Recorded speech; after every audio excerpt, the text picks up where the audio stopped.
Assalamualaikum warahmatullahi wabarakatuh. Saya Muhammad Ilham Ridwan dengan NIM 1030223033 dari kelas SE4702 dari program studi Rekayasa Perangkat Lunak. Kali ini saya akan menjelaskan tentang materi minggu ke-6, yaitu secondary memory atau memori sekunder. Yang akan dijelaskan pada video ini adalah tentang apa itu memori sekunder, lalu tentang apa itu hard disk drive, lalu tentang solid state drive, lalu ada optical storage dan RAID. Oke, lanjut untuk penjelasan secondary memory. Jadi, apa itu memori sekunder? Memori sekunder adalah jenis penyimpanan data yang bersifat non-volatile sehingga data tidak akan hilang saat komputer dimatikan. Fungsinya untuk menyimpan data dalam jangka panjang. Berbeda dengan memori primer atau RAM yang berfungsi untuk penyimpanan sementara. Memori sekunder memiliki beberapa fungsi utama dalam sistem komputer, seperti menyimpan sistem operasi, aplikasi, dokumen, dan berbagai file data lain yang dibutuhkan pengguna. Dalam konteks sistem komputer, memori sekunder memungkinkan penyimpanan data dalam jumlah besar dan akses ke data yang tidak memerlukan kecepatan sangat tinggi seperti RAM. Apa aja sih contoh dari memori sekunder? Di sini ada beberapa gambar dari contoh-contoh memori sekunder. Yang pertama ada hard disk drive. Biasanya umum ditemukan pada perangkat komputer seperti laptop atau komputer umumnya. Lalu ada solid state drive, lalu ada optical disk yang berbentuk piringan, lalu ada memory card. Beberapa dari contoh ini akan kita jelaskan pada slide setelahnya. Lanjut, apa itu hard disk drive? Hard disk drive adalah perangkat penyimpanan data yang menggunakan teknologi disk magnetis untuk menyimpan dan mengakses data dalam jangka panjang. Ketika komputer atau perangkat meminta data dari hard disk drive, sistem elektronik hard disk drive akan menavigasikan lengan aktuator ke lokasi data, piringan, dan kepala baca tulis, kemudian akan membaca atau menulis data tersebut. Penggunaan hard disk drive umumnya digunakan untuk menyimpan sistem operasi seperti Windows, macOS, atau Linux. Lalu aplikasi dan program. Aplikasi dan program di sini maksudnya seperti software yang diinstal dan digunakan oleh pengguna. Lalu ada data pengguna seperti file pribadi seperti dokumen, foto, video, dan musik. Lalu untuk digunakan untuk backup dan arsip. Karena hard disk drive ini bisa dimanfaatkan sebagai penyimpanan data jangka panjang untuk backup. Hard disk drive sendiri terdiri dari memiliki beberapa jenis seperti hard disk ATA atau IDE, lalu ada hard disk SCSI, lalu ada hard disk RAID, dan hard disk SATA. Komponen-komponen yang ada pada hard disk yaitu platter atau piringan disk. Piringan ini adalah komponen utama tempat data disimpan. Terbuat dari material magnetis, piringan ini menyimpan data dalam bentuk pola magnetik. Setiap platter memiliki dua sisi yang dapat menyimpan data, sehingga hard disk drive dengan banyak platter memiliki kapasitas penyimpanan yang lebih besar. Lalu yang kedua ada read atau write head atau kepala baca tulis. Komponen ini digunakan untuk membaca dan menulis data di piringan. Kepala ini berada pada jarak yang sangat dekat dengan permukaan platter, namun tidak menyentuhnya. Lalu komponen selanjutnya ada aktuator arm atau lengan aktuator. Lengan ini menggerakkan kepala baca tulis ke posisi yang tepat pada piringan untuk mengakses data yang diinginkan. Lengan ini terhubung dengan aktuator yang memastikan pergerakannya presisi dan cepat. Lalu selanjutnya ada motor spindle Motor ini membuat plater berputar dengan kecepatan tinggi. Biasanya motor spindle ini dapat memiliki kecepatan hingga 5400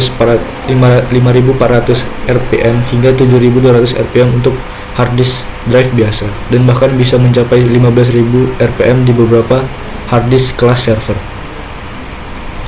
Yang selanjutnya ada aktuator. Aktuator mengontrol pergerakan lengan aktuator secara tepat, memastikan kepala baca tulis berada di lokasi yang sesuai pada plater. Aktuator biasanya bekerja dengan teknologi elektromagnetik untuk akurasi yang tinggi.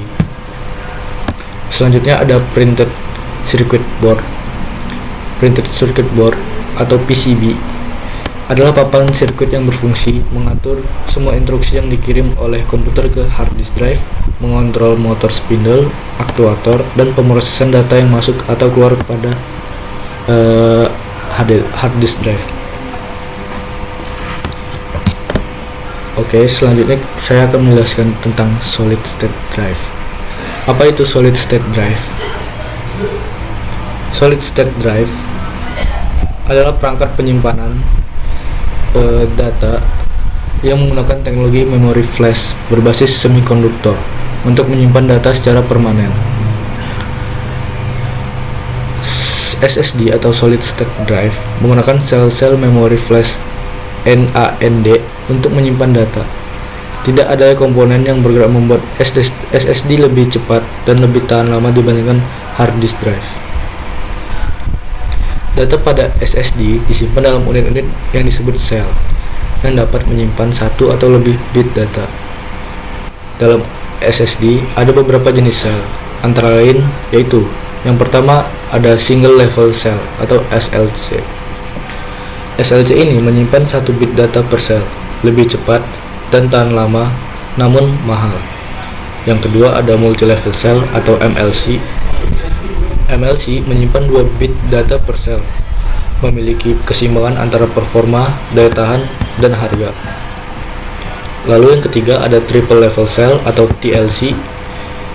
TLC sendiri menyimpan 3 bit data per sel, lebih murah tapi daya tahan lebih rendah dibandingkan SLC atau MLC. Yang keempat ada quad level cell atau QLC. QLC menyimpan 4 bit per sel sesuai namanya. Kapasitas ini tinggi, namun memiliki kecepatan dan ketahanannya lebih rendah. Komponen utama pada SSD ada 4, yaitu yang pertama ada flash memory. Flash memory ini adalah tempat data disimpan secara permanen.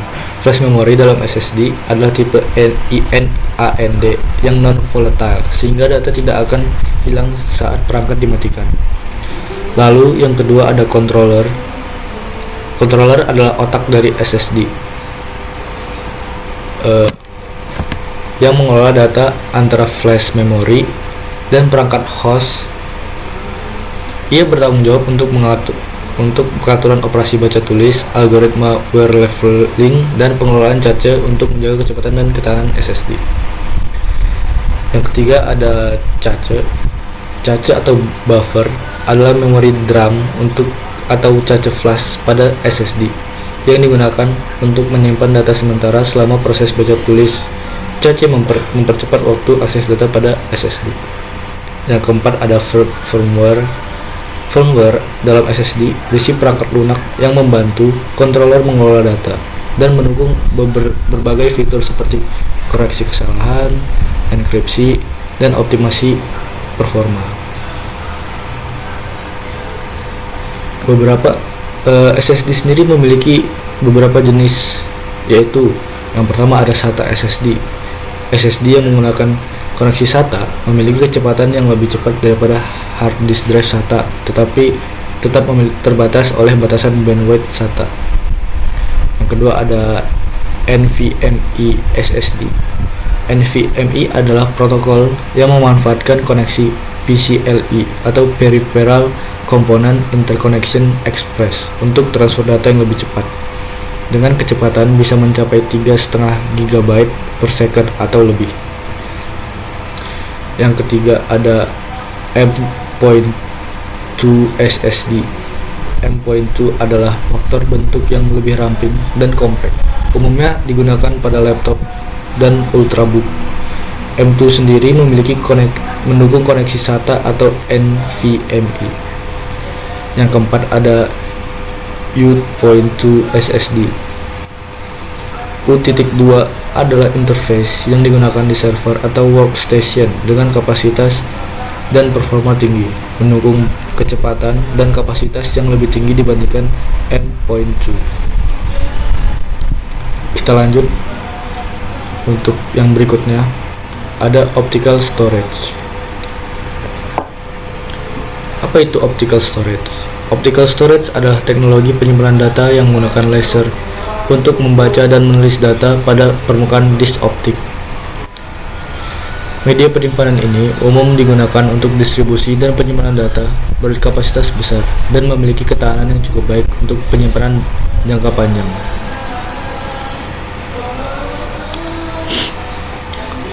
Optical storage menyimpan data dalam bentuk bits atau cekungan dan lens atau dataran yang diukir pada permukaan disk. Data direkam dengan membuat pola pada pitch dan lens pada lapisan reflektif disk yang kemudian dibaca oleh laser. Saat data dibaca, sinar laser mengenai permukaan disk. Pit menyebabkan pantulan cahaya yang berbeda dibandingkan lens. Lalu sensor optik mendeteksi pola pantulan ini dan menerjemahkannya menjadi data digital dengan format biner, yaitu bit 1 dan 0 yang bisa dibaca oleh komputer. Penggunaan optical storage umumnya digunakan untuk beberapa hal, yaitu distribusi media seperti film, musik, dan video game, lalu digunakan untuk backup data. Kenapa digunakan untuk backup data? Karena ketahanan yang dimiliki oleh optical storage cukup baik dan cocok untuk penyimpanan jangka panjang. Lalu optical storage juga digunakan untuk instalasi software. Banyak software yang didistribusikan masih menggunakan optical storage dalam bentuk CD atau DVD. Lalu penggunaan optical storage juga digunakan untuk penyimpanan arsip jangka panjang. Seperti yang saya sebutkan tadi, optical storage cenderung memiliki ketahanan durabilitas yang cukup lama, sehingga cocok untuk melakukan arsip data yang dibutuhkan untuk jangka panjang. Optical storage sendiri memiliki beberapa jenis, yaitu compact disk atau CD.